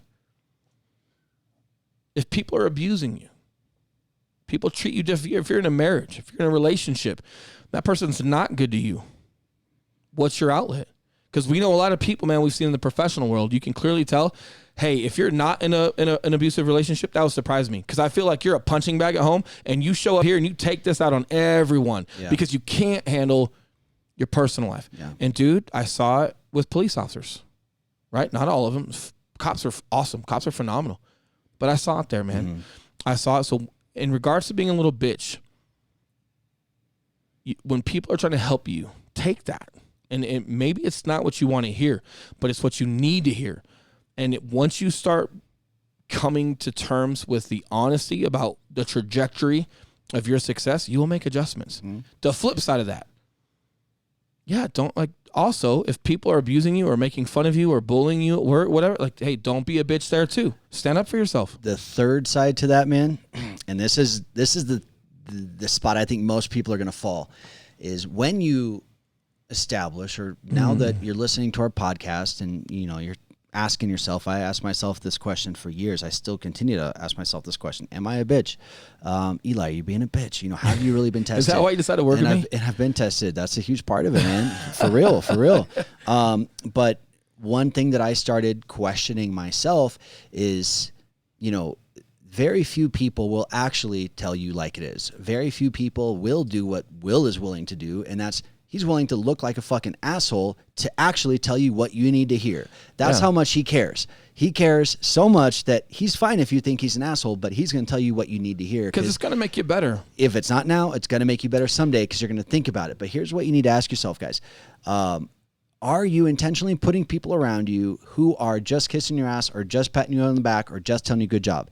That's what I was doing unknowingly my entire life up until meeting fucking Will. And I kind of had a feeling, and I was kind of questioning because I do like getting along with people. I am a nice guy. For the most part, I like just everyone being happy and getting along, even through, and I can handle stressful situations. I don't avoid them, but I just find myself being happy and, you know, going through them. So, but I had to ask myself, Eli, like, are you being a bitch by no one's telling you what's up, dude. Well, you're no not one's growing. telling you when you're fucking up. That's the bottom line is you're not growing. And in full disclosure, I've grown because of you. It's mutual. It's just putting people around you that are adequate. Because when you talk about like, hey, put people around you that will tell it like it is and call your shit. The other side, or the, you know, comma, they've also got to be some locked on human being that's not perfect. You know, and I think that's what maybe most people don't see in me because I'm usually running my mouth on a podcast. But like when we have our team, I probably care more than anybody cares that you've ever met. I'm also more self-aware. I usually call my mistakes or my inadequacies out before someone even has an opportunity because that's my obligation to get better. It's also my obligation to show like, hey, I'm going to make mistakes too. And I'm going to see things differently and I've got to fix those. And then, but ultimately it's about just putting people around you that are loyal to you, that are good to you, that are doing their part and they understand their responsibilities of the work they got to put in. But they're also not going to pat you on the ass and just have this toxic positivity and this delusion that everything is okay. Yeah. No. Yeah. Well, in something too that helps me not feel like a little bitch is if you hold yourself to a higher standard than anybody else is going to hold you to. And if you make that your rule of thumb for life, hey, I'm going to expect more of myself than anyone is ever going to expect of me. Generally, you're going to come out on top, right? And every once in a while, you're going to meet people that expect more out of you than you expect of yourself. Yes. So that's the ladder. Is like if you find yourself, wow, I expect more out of myself than anyone around me. Congratulations, you've probably grown. However, it wouldn't hurt you to maybe meet someone else. Need those people. That's gonna and it doesn't have to be overall, just in business. We know we have friends that are super successful in business that have some ambitions for us and like, hey, they're expecting more out of me in business than I've expected from myself yet. One was, hey, I'm still growing. I couldn't see it yet. But now that they've exposed, what they've taught me and I can see it now, they're also almost expecting initially more out of me than I thought was possible. But then I embrace that. And then now, hey, guess what? Someone else sees further than you do right now in yourself. You got to climb that next step and see just as much or more in yourself. I would say that's a 100% necessity to be successful in anything that you do. And dude, what thought just popped into my head was I had, it was on my second bodybuilding competition. At this point, I've been lifting weights for 8 years by myself. I had already done a competition. But on that first competition I did, the coach that I used, it was pretty much all emails and photos and stuff like that. The second one that I did, the coach was at the gym that I worked out with. And I didn't train with him regularly, but there was one time during my prep, he's like, hey, let's grab a workout together. I'm like, cool. I was a trainer for a long time. So any partner that I'd gone to work out with, I more or less ended up training them. I was one telling them 5 more. I was the one doing that role. This was the first workout ever, 9 years into lifting weights, to where, dude, heavy weights. I'm doing like military presses with 225. I'm blasting out fucking 10. You're like, fuck. I'm at failure at 10, super happy with myself. I hear 10 more. It's like, what the fuck did you just say to me? As long as, yeah. 10 more? Not 1 more, not 2 more, not normal bro shit. Yeah. No, fucking 10 more. And I literally gave him this look. He's like, fucking come on, bro, 10 more.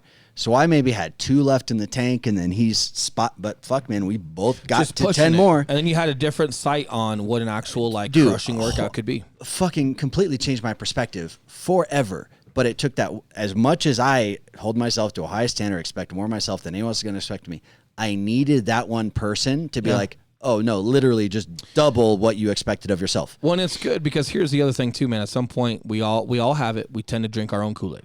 You start believing your own bullshit and drink your own Kool-Aid. And there's people in my life, that I have around and that I appreciate that are around. And like, yeah, sometimes they make it a point just to not give me a compliment or talk more nice to Eli instead of me, because they know like how much I need approval, and they're showing me you don't need it. And just there's people that I have around that check me, but those things are important, man. And then the other thing about being a little bitch, it's also with yourself. So COVID's going on. Okay, you're going to complain and your rights, not liberties, not comforts, your rights. Stressing, please go educate yourself. It's a big word. Yeah, because your rights. Hey, and it's also like for the greater good, and there's just other things that people are just really trying their best to do.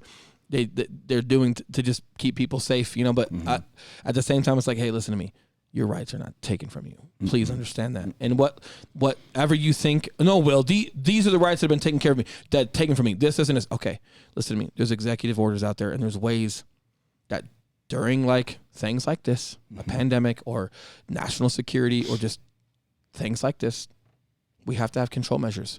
And sometimes we just, hey, maybe you don't like them, but you got to be a team player, and everybody has to do their part to get us all out of this. That's part of it, man. Like, you don't like it, and that's okay. Didn't ask you to like it. But then just the constant complaining and just not protecting your thoughts, not protecting your energy, and like, hey, man, you're kind of being a little bitch right now. You're kind of letting this, like, you're breaking. You're breaking. You've got to find a way to just get better. I'm not saying that your circumstances aren't hard. I've had hard circumstances in my life too. Maybe some of you have had harder ones than I have had. I'm not going to get into that competition. What I am getting at is we all have to find it in us to improvise, adapt, and overcome. And during that process, you can't be a little bitch. Stand up for something. If you're a father, if you're a mother, hey, you're a leader right now.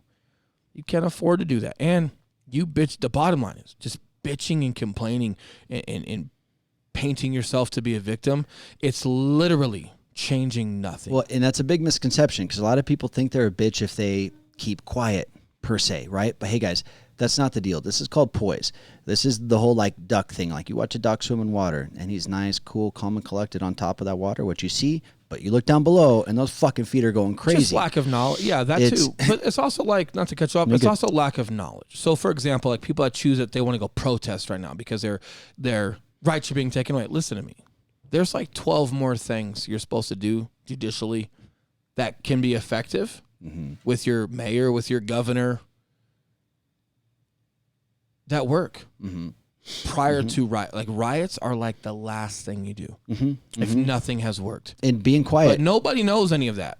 Yep. But you're going to go out in the streets and drive your fucking trucks around and talk about America and freedom and shut the fuck up. Shut up. Right? Like, first and foremost, right? That's not your first control measure. So if you're going to bitch out and go whine and moan in the streets and cause a fucking ruckus and potentially cause more harm than good with traffic accidents or fucking fires or someone getting hit by a car or just being too close in proximity, whether you think that's true or not, like, listen, you're being a little bitch right now. You're showing that you can't control your emotions. Yes. You're showing that you're throwing a fucking temper tantrum and you have no idea the actual process to go through into your actual, with your mayor, with your governor, to have control measures so you can be heard as a mature adult, okay? Or a group of you. If you're getting things, if petitions signed and you have a representative and then they go submit that to your mayor, to your governor, there's other things you can do. But you don't want to do that. You don't want to clean your room to get dessert. You don't want to do your homework. You don't want to help mom clean the house. You want to bitch and moan and throw your feet in the fucking air and run around like a fucking knucklehead because you're not getting dessert after dinner, but you've done nothing to earn it, right? So because you have these quote unquote freedoms in America, you want to drive your trucks around and cause a ruckus and disarray and take more law enforcement and first responders off the street from what they should be doing because you're throwing a fucking temper tantrum.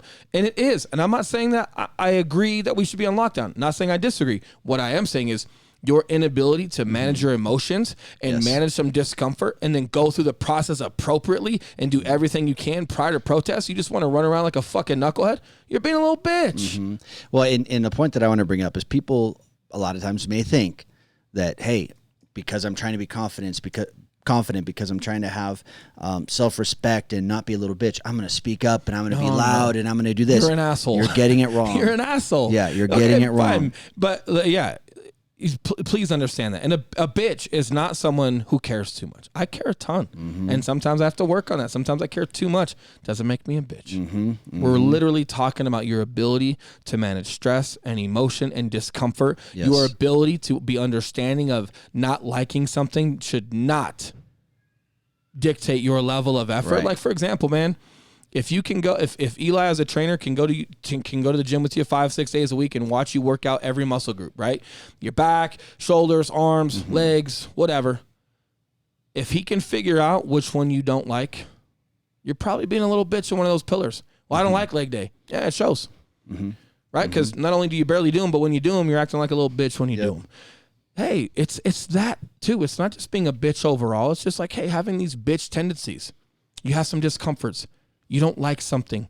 So then you're going to throw a tantrum. You're going to throw your negativity out there and then share this negativity with the world. Or better yet, you blame it on humor or sarcasm. We all know you're not doing that. You're just bitching and moaning. And maybe we all need that. I give myself, if something bad happens, I usually give myself, I don't know, an hour, an afternoon. It depends on what time of day it happens. If it happens in the morning, you and I have had some terrible shit happen in the morning in real estate. And I'll probably have my moment for an hour. And I literally say it out loud. Hey, dude, come this time, I'm over it. Unless we got it's fucking pissing me off. And here's why I'm fucking mad. And fuck him. And fuck that. And fuck this. Except if we got some shit going down in 5 minutes, you're over it in 5 minutes. I got to be over it in 5 minutes. Yep. And, I also feel like I earn my bitches and moans sometimes because I'm going to come up with solutions to move forward. So I'm not saying you got to be perfect. I'm not saying you can't throw something out on social media that's frustrating. That's fine. But just, where's the line? Because a lot of you, and some of you are my friends, I'm watching endless amounts of negativity, endless amounts of clickbait on your social media. And I want to say something. Maybe it's not my place to say it to you directly because we don't have that relationship where if I do call you out in a healthy way, maybe you think I'm attacking you. It's just not my place to do it. I respect that, but the bottom line is if you are going to have a moment or be mad about something, hey, that's okay. But then where are you drawing the line? Right? Like if you're going to have a cheat meal, some people turn that into a cheat day. And then it turns into like, well, I'll have one on Wednesday. Oh, I'll just have a meal on Wednesday and a meal. Okay. Where do your cheats end? Because then before you know it, you're cheating way too much every day. Like, where's your plan? Like, you got to draw a line in the sand and you got to like, okay, I've had my moment. Now I've got to move forward. And just, hey, dude, stop being a little bitch, man. Like, did you play sports? Were you in the military? Did you have a dad that was hard on you? Somewhere, somehow, you had to be involved in something where You liking something didn't fucking matter. You better execute. Yeah. And I think that's a problem, especially like when we talk about entrepreneurship. Entrepreneurs, you cannot be bitches. There are going to be so many things that do not go your way. I'm not just talking about people not answering your sales call or calling you a fucker. No, it's going to be things like stimulus. It's going to be, I don't get stimulus. Or it's going to be other shit, man, that like bothers you. But that can't dictate whether you have an output or not, because guess what? None of this world cares. If you haven't figured it out, everybody has their own shit to worry about. Nobody gives a fuck. It's not because it's negative. They just don't give a fuck. Everyone else is too busy trying to figure themselves out. You got to figure out how to operate. And I promise you, if you're an entrepreneur, you just can't be a little bitch, because if you're going to go into the grit world, into environments where you're actually going to gain some grit experience, you won't gain it being a bitch. When I talk to you about having more self-confidence in business and in life, and then I say, hey man, no shortcuts, and you definitely can't fake it till you make it. And no shortcuts, literally, when I tell you, hey, if I just did everything they expected to me in boot camp, that would have been a shortcut. Like, what? And that wasn't even, dude, same thing in School of Infantry. I applied the same process in School of Infantry. So when the bar is that high, when I say no shortcuts, I don't mean just doing what you're expected every day. Like, even going to college, are you just doing the homework? Or is this the profession that you want to have? What are you doing that separates you from everyone else in that industry? Nothing? Right. Okay, then you're taking shortcuts, because the standard is not proficient anymore. Right. Like, it's a shortcut, and then faking it till you make it, being eager to just want to do more and thinking that you can get away with some of that stuff and sacrificing your integrity. Guess what? Ain't going to work. So none of these, developing grit, developing more self-confidence, if you're a bitch, you will never get into those pipelines at all. Not going to happen. Not going to happen. The last, and we're wrapping up here in just a few minutes, but the last point that I want to touch on before we just kind of summarize all this is having your filter set up in your brain, your internal filters of what is the camera, asshole. Thank you. Hold on one sec. There we go. Missed my button here. Stop being a little bitch. I know. It's your fucking button, bitch. So I'll reset it here. So the last thing that I want to touch on here is making sure filters are in place. Not only filters going out of the shit that you're saying, but the filters coming in, and not the way that you think. I'm not saying block out negativity. I'm not saying any of that. But your ability to when people are talking to you, especially people that you sought advice from, people that you see as influential people, anyone that's given their opinion to you, here's the thing. I will listen to anybody, but what I'm actually going to let into my brain and my thoughts is completely different than what's coming out of their mouth. So that works in a couple ways. If someone is talking to me in a way that I think is harder than I would personally do it, if they're using curse words, like in your example earlier, I have phenomenal filters in my brain to where I spot their intention immediately. I'm very, very good at that. And then once I spot their intention, is this abuse, or is this passion, or is this they just don't give a fuck and they're giving me an answer to what I'm asking, or is this someone that I respect and they're doing me a favor by telling me this? I spot intention immediately, and then I am able to take whatever they're saying and extract what I need to hear out of it, right? Bro, I'm glad you minus said all the that. other shit. I would much rather have someone just be open and honest, and if they happen to just cuss because that's just their style and they just cuss a little bit, like even if they cuss way too much for my taste, I'm going to respectfully listen because I asked for help. And then maybe I just don't come ask you for help again. Correct. Right? Perfect. But that also goes with like someone that doesn't cuss but doesn't make any sense. I'm not just going to keep asking for advice from you because you're overly nice, but you never actually answer my question. Or even further, maybe you're super nice to my face and you're kind of helpful, but then you go make fun of me behind my back to other realtors about how stupid I am. And then I hear about it like that. Would much rather have someone like, yeah, bro, you can't fucking do that. You got to do this, or bitches get mad. Yep. What? Yep. All right, cool. Right, like all good. Yeah. I would much rather have that, and then someone's actually just a good spirited person that wants to help, that's encouraging, that never runs his mouth about me or makes me feel bad for asking questions that I should know or something like that. Would much rather have that than someone that's like that passive aggressive or talks behind your back to make you look silly. 100%. Not good. 100%. But you as an individual, you've got to find a way to take whatever anyone's communication style is, or whatever the fuck happened to them that morning, or whatever mood that they're in, and you've got to look out for yourself and take some value out of the information that they're given to you and push all that other shit aside. On the flip side, if it is somebody that's abusive and this is their style, obviously do your best to not be around that person at all.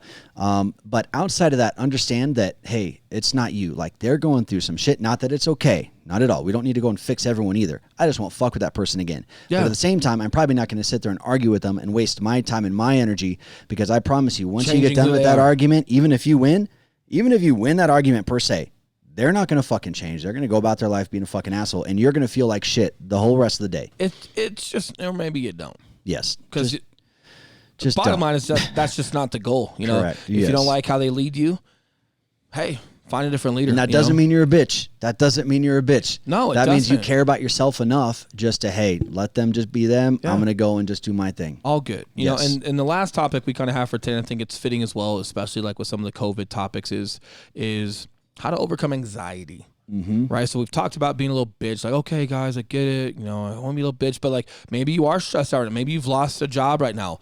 Maybe you don't know if your job's going to come back, or maybe you still have a job. Like maybe you are in real estate. You don't really lose your job in real estate. You're just not doing deals. Right. So, and you've got some anxiety. I think that's a huge one. And I think a lot of times people don't necessarily know how to handle anxiety. So a biggest thing I've got, guys, with anxiety is you definitely, I guess, first, make sure you're not being a little bitch. Make sure it's actually anxiety, right? And then first thing is you've just got to like source where that anxiety is coming from. Mm-hmm. Because it doesn't necessarily have to be in all aspects of your life. You might have a great marriage, but it's work, or vice versa, or it's your kids, or it's your weight, or it's a test that's coming up because you want to be a managing broker now instead of just a normal broker. Whatever it is, you've got to source, okay, where is that anxiety coming from? Okay, and then on top of that, you've got to create action around that target. Okay, so I just lost my job. I don't have a job. Okay, so that's where the anxiety is coming from. Okay, you got to create action around job. Your job now is finding a job. If it's labor work, if it's landscape, whatever you can do to get by. And if you're like, well, I got to get online. Like, I'm an IT guy. I'm not a landscaper. I'm not a, okay, well, here's the deal. Figure out what's mission critical right now. Is it making a couple bucks? Whatever it is. Hey, you can submit applications at night when you're at home and you're not doing labor work. So if you got to drive for Amazon, if you got to drive for King Supers, whatever you're doing, if you got to landscape, if you got to do some labor work, whatever you have to do. Stop the bleeding, as you would say. Stop the bleeding, right? Yep. So again, identify where that, and like what source of anxiety, where that's coming from. Okay. Create some action around it. Okay. So get that job going. Your job is to go get a job. If you're submitting applications midday at home, no, I don't agree with that. I think you should be submitting applications in your resume at night because people can read them in the morning. During the day, you could go do stuff. You could go make some money right now. You could and just make some things happen. That's my thought. But again, not getting as specific.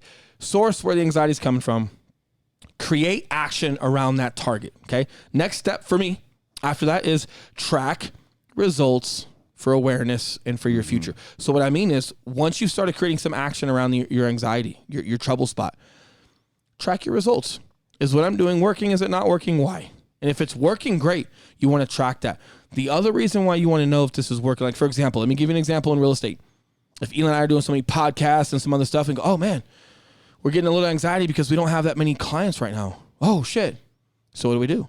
Create some action around that. Well, let's get back out. Let's talk to our sphere. Let's put some knowledge on social media. Let's talk about real estate, not just our podcast, so people know we're still brokers. We start creating action around that, and then we get results from it. Hey, it's working. Cool. Not only does that lower your anxiety when you see your process, the action you're taking work, you're gaining some grit, you're gaining some self-confidence because you're telling yourself, hey, I can make it out of hard times.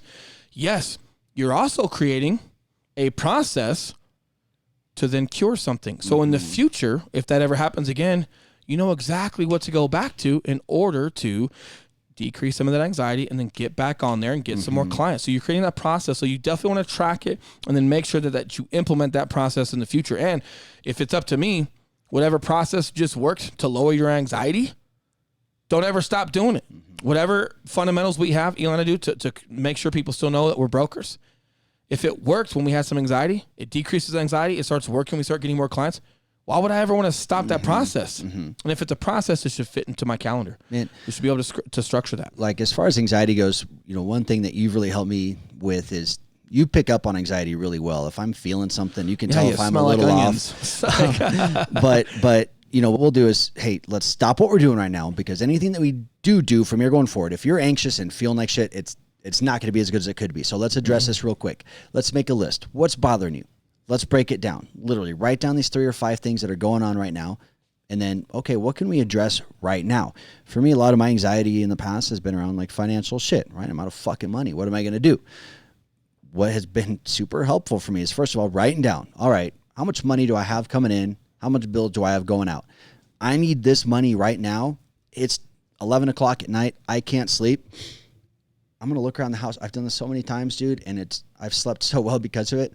I'm going to get some shit on fucking Craigslist and sell it just for like money. Okay, cool. My cell phone's bill coming up. I can't have my cell phone off.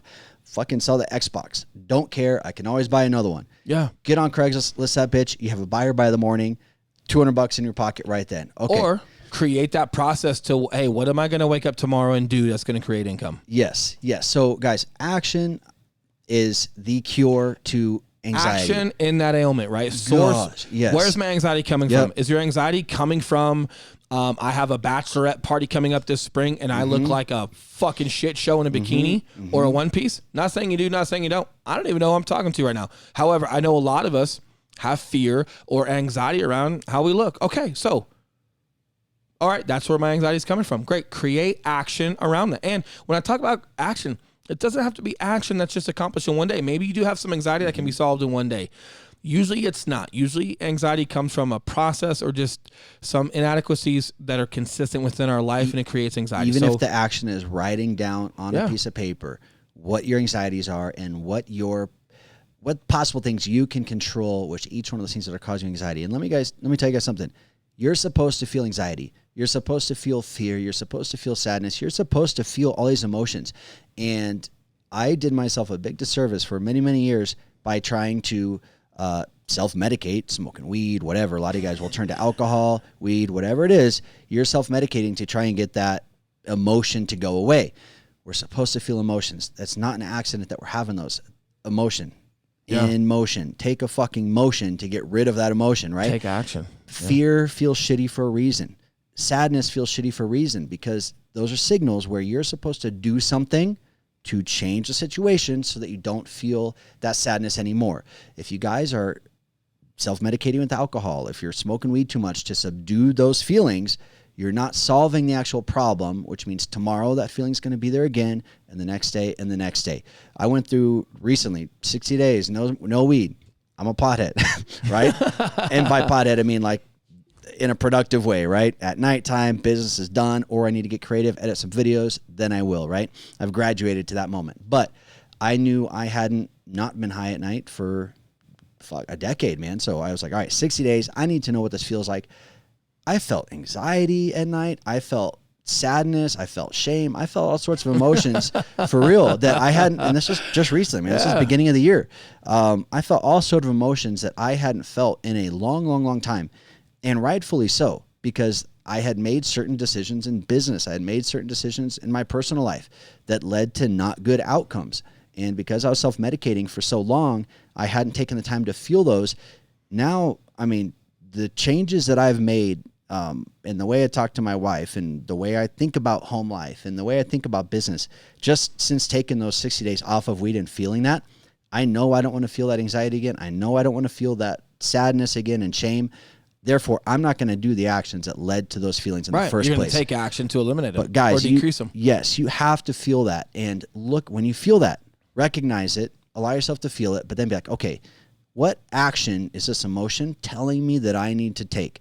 And then start taking those actions. And maybe like for me, man, just like with the military stuff and police officer stuff, you know, I had never suppressed myself with anything. I was always used to feeling everything, but I processed it and we took action around it. But, you know, I guess for me, man, just the end cap, right? Like if you're feeling anxiety, if you're feeling fear, if you're feeling certain these things, like first and foremost, don't be a little bitch. Process them, get through them, take action around them. And by doing so, your grit, your self-confidence, your ability to help others, your ability to shoulder and withstand more pressure goes up. Your success in life goes up. 100%. Right on. 100%. Right on. Guys, this is a good episode. We appreciate you watching. We've had guests on for a few of our past episodes. Definitely check those out. We're loving the guests that we're having on, but you know, Will and I, we pride ourselves on being able to handle a podcast on our own and be able to carry the content. So hope you guys found some value. If you guys did, please share this episode, tag a friend that you think would benefit from listening to this. And again, if you're watching our live streams on Facebook, definitely go to iTunes or Google Play or Spotify and check out the audio version. That when you're on your run, train yourself to not be a little bitch. When you're working out, trying to not be a little bitch, you can listen to us, and vice versa. If you're on our iTunes, we stream all these videos live from our private bunker studio on Facebook and YouTube. So definitely head to those places to see what you're missing out on here. Appreciate the love, appreciate the support, appreciate constructive debate. If you've got an opinion that differs from ours or some experiences that could be some light could be shed on there, love anything that's constructive. You don't always have to agree with us. I do love constructive debate. I mean constructive, right? So if there's anything out there you guys want to talk about, leave some comments or reach out to us. We'd love to hear from you guys. All right, guys. Day Happy Friday. $1 out. You stole that from me. You like that? I did. I totally jacked that from you. And you know what? We're just gonna go back before you play the music. You don't have to accentuate the out. Shit. You can just go out. I like the out. I like accentuating. Out. Out. I'ma sip it on down and turn it up.